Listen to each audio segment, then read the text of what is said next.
Com o desembargador Antônio Carlos Esteves, João Batista Damasceno, hoje entrevistando o professor Silvio Capanema, e estávamos aqui, que também é magistrado e honrou o Tribunal de Justiça, chegou à administração do Tribunal de Justiça. Doutor Silvio, hoje ser juiz é uma profissão de alto risco, né? Nós tivemos em São Paulo uma juíza que foi ameaçada, subjugada por uma parte, né, que não se conformou com o resultado da sua decisão, e nós estamos muito preocupados, até porque isso não deveria ter sido divulgado como foi, porque isso acaba estimulando outros loucos a atuarem dessa forma. E nós estamos aqui hoje entrevistando o senhor, tendo uma aula brilhante sobre o direito de propriedade, e tem dois colégios do Rio de Janeiro, que são de propriedade do povo do Rio de Janeiro. Os alunos estão sendo protagonistas e reivindicando respeito aos seus direitos fundamentais. Um desses direitos fundamentais é, sem dúvida nenhuma, para toda nação que quer desenvolver-se, é o direito à educação. E nós estamos na linha com a aluna Ana Clara, que é uma das líderes desse movimento. Então, Ana Clara, nós estaremos aí, os Juízes para a Democracia, fazendo uma visita na próxima quarta-feira e queríamos ouvi-la. Bom dia, Ana Clara. Bom dia. A gente ocupou o que era nosso. Muito bem, Muito Ana bem. Clara, é isso mesmo. Isso. Ocupação é diferente de invasão. Isso, né? E tem ótimo. mais, lugar de criança e de adolescente é na escola. Portanto, tem que ocupar e ficar na escola mesmo. E essa ocupação, Ana Clara, reivindica que direitos vocês estão reivindicando? Primeiramente, está reivindicando o direito para uma educação digna, né? Não pelos migalhas que a gente ganha do governo. E o que está faltando aí? O que vocês estão reivindicando? Porque está faltando, o governo não está dando a qualidade de ensino, o material que precisa para os professores. O que está faltando na escola, Ana Clara? Olha, está faltando investimento digno, só para a gente começar.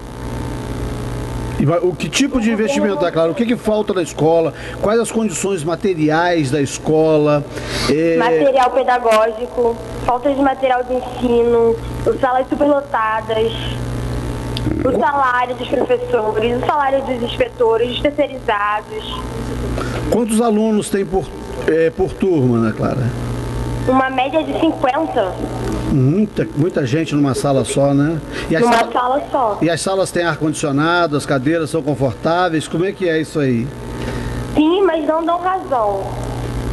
Não dão razão. Sim, com 50 alunos, com 50 pessoas no espaço, né, realmente teria, né, tem que ser algo, né, adequado para 50 pessoas, né?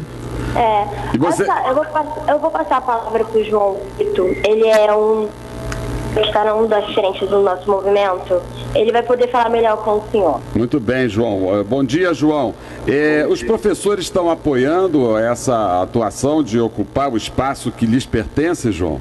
Com certeza. A maioria, pelo menos toda a parcela dos professores grevistas, eles estão do nosso lado, eles vêm aqui na escola, eles veem como é que está a nossa movimentação, oferecem doação de mantimentos para a gente se manter aqui. Os professores não grevistas é meio complicado, porque muitos deles não entendem, muitos deles não aceitam, e outra parcela só fica a mandato do diretor, que é um alto opressor aqui na escola, ameaça, intimida, e os professores abaixam a cabeça. Então, se o diretor falar que está errado, os professores vão concordar com o tal.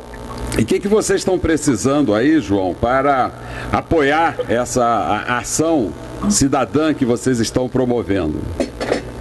Olha, a gente sempre pede alimentos não perecíveis, sucos, pães, essas coisas. Material de limpeza, essas coisas também? Material de limpeza a gente já recebeu muito, e aí a gente, por ter recebido uma quantidade muito grande, o que a gente precisa mais é de comida, porque por ter muita gente aqui, a comida é o que vai embora mais rápido. Quantas pessoas, quantos alunos são, João, que estão aí? Bom, o número varia muito e a gente também não divulga esses números, mas tem bastante alunos aqui. Mas vocês mesmos estão fazendo a limpeza, João? Exatamente. Para falar a verdade, nesse exato momento está acontecendo um mutirão de limpeza para limpar os vestiários e os banheiros. Muito bem, João. Todos os dias a gente faz esse mutirão para limpar a parte da escola, etc., varrer a parte externa. Muito bem, então eu quero felicitar vocês por essa ação cidadã, uma ação pacífica, uma ação de reivindicação dos direitos de vocês, que é a qualidade da educação, e estamos aqui dispostos a apoiar vocês. Na quarta-feira nós vamos aí levar alguns mantimentos dentro dessa linha de necessidades que vocês estão colocando aí. Muito obrigado. Ótimo, estaremos precisando. E olha só, estaremos esperando vocês. Antes de eu dar uma palavrinha rapidinho, só para terminar, gostaria de falar do porquê ao certo dessa ocupação. Nós, alunos do Mendes, a gente já estava há cerca de um mês manifestando e estando nas ruas para reivindicar esses direitos básicos, reivindicar que o governo parasse de cortar da educação, porque não corta salário de deputado, não corta os luxos, não corta os carros, não corta a verba para comprar telefones de luxo, mas corta da educação, que é um investimento. Eles acham que a educação é um gasto, assim como a saúde e assim como a própria nossa polícia, que também está sendo forte no seu salário. E um mês na rua, a gente só sofreu repressão da direção e da própria polícia. E é impressionante como em 2 horas de ocupação, quando a gente começou, em 2 horas de ocupação, já havia ligação do gabinete do secretário de Educação querendo que a gente desocupasse para começar uma negociação. Então a gente percebe que, contra todas essas truculências do governo, somente um ato como esse para poder reivindicar os nossos direitos. E reivindicar, acima de tudo, respeito, porque numa sala onde só cabem 30 alunos, tem 50, numa sala onde o professor entra e não tem uma criança para escrever no quadro, isso é falta de respeito, isso é falta de dignidade. O que a gente mais luta é pelo respeito como aluno e pelo professor também, respeito como profissional, como qualquer outro. Muito obrigado, João. Mas já há um canal de negociação? Vocês estão conversando com alguém do governo para que as suas reivindicações sejam atendidas? Sim, a nossa conversa já está direta com o secretário de Educação. Nessa terça-feira, a gente teve uma reunião, quase 3 horas de duração, no gabinete dele. Então já estamos numa linha direta com o próprio secretário de Educação. Muito bem. Muito obrigado, João. Muito obrigado, Ana Cláudia. Muito obrigado e que vocês sejam felizes aí nessa justa reivindicação. Voltamos aqui na entrevista com o desembargador Silvio Capanema. Professor Silvio, estamos falando aqui de direito de propriedade, estamos falando de cidadania e estamos aqui a juventude dando o exemplo de participação cidadã, reivindicando melhores condições de educação.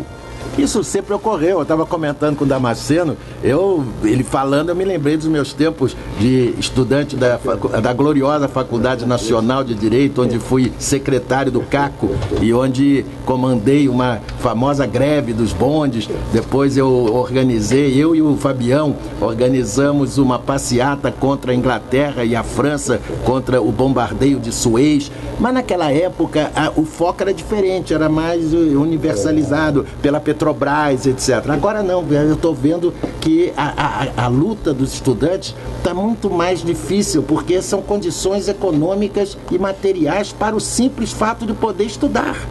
Então, eu acho que também isso não é uma ação possessória. Vamos dizer, não, então não tem que entrar com uma ação de reintegração de posse contra esses alunos, porque eles não estão lá porque querem morar na escola, eles não querem ir lá para se tornar proprietários. Veja a simbologia. Eles não estão se apossando da coisa. Claro. Ao contrário, eles estão num lugar onde eles devem estar. E é um mecanismo de pressão, e pressão válida para as autoridades finalmente acordarem para esse problema. Eu estou inteiramente de acordo. Um país que não se dedica à educação da sua juventude é um país que se suicida. Mas veja, Silvio, a simbologia desse fato, deles ocuparem um imóvel, né, para poder dali transmitir a sua reivindicação. E eu acho que o que ficou dessa entrevista agora, comovente, o que ficou é que, graças a Deus, a juventude como um todo continua, né, acordando e continua reivindicando e com a coragem de falar. O grande risco é quando o povo perder a coragem de falar. Daí eu dizer aos meus alunos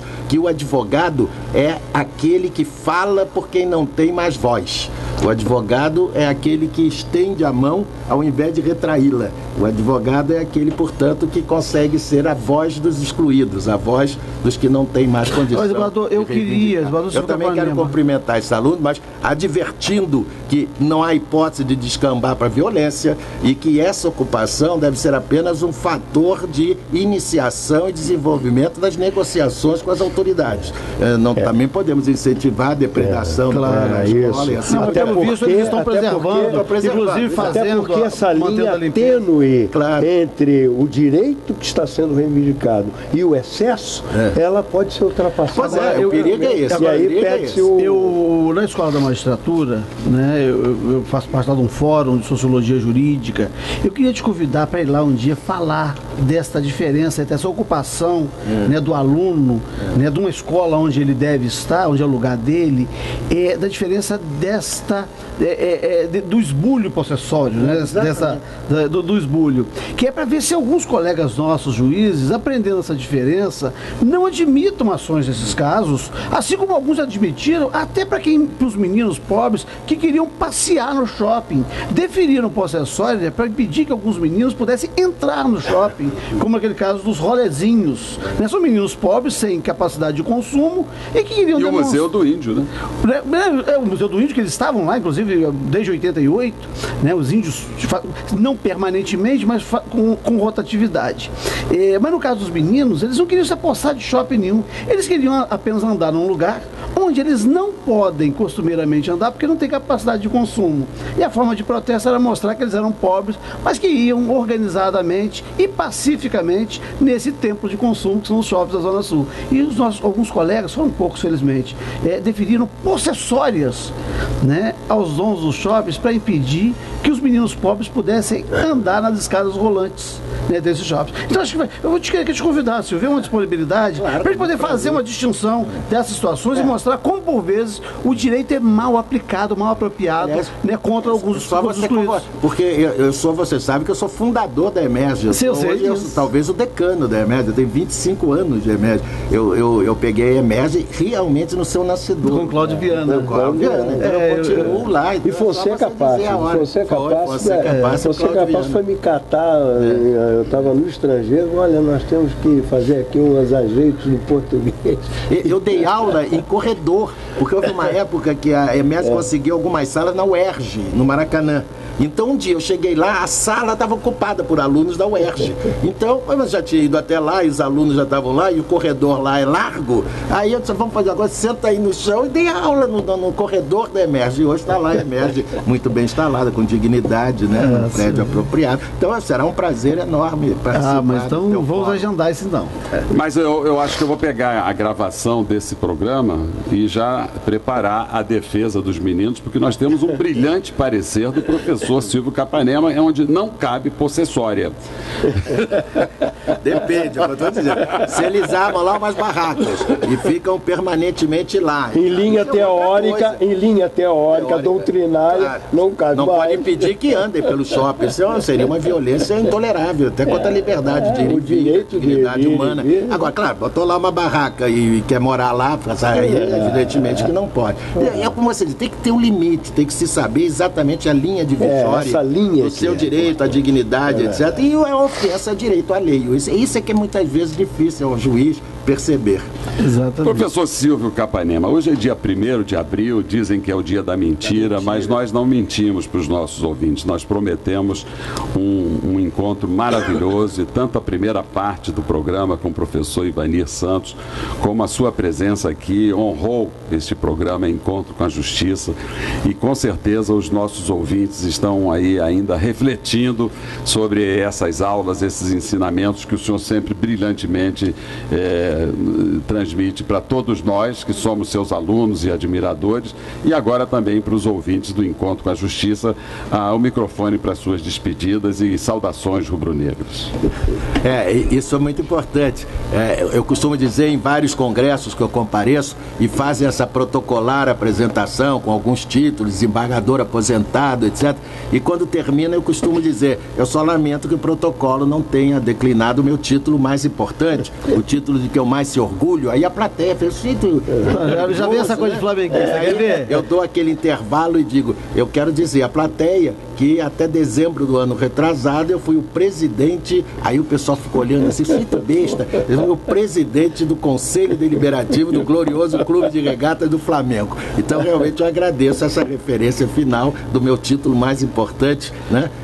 Que ser rubro-negro. Agradeço, Ciro, essa oportunidade, achei magnífica, aquela primeira parte foi altamente esclarecedora, motivou, eu já me inscrevi como voluntário para quando o Ivanir abrir o curso, né? Como voluntário, como aluno, não é para ministrá-lo. E foi uma oportunidade, Ciro, inesquecível, com a companhia de colegas tão queridos, e percebi a importância social desse programa, né? E evidentemente que você conquista hoje um ouvinte fiel e permanente, né? É sempre às sextas-feiras. Sexta-feira de 10 ao meio-dia, o encontro com a Justiça, e agora vamos à Manchete Online, Jornal Manchete Online com Enio Paes.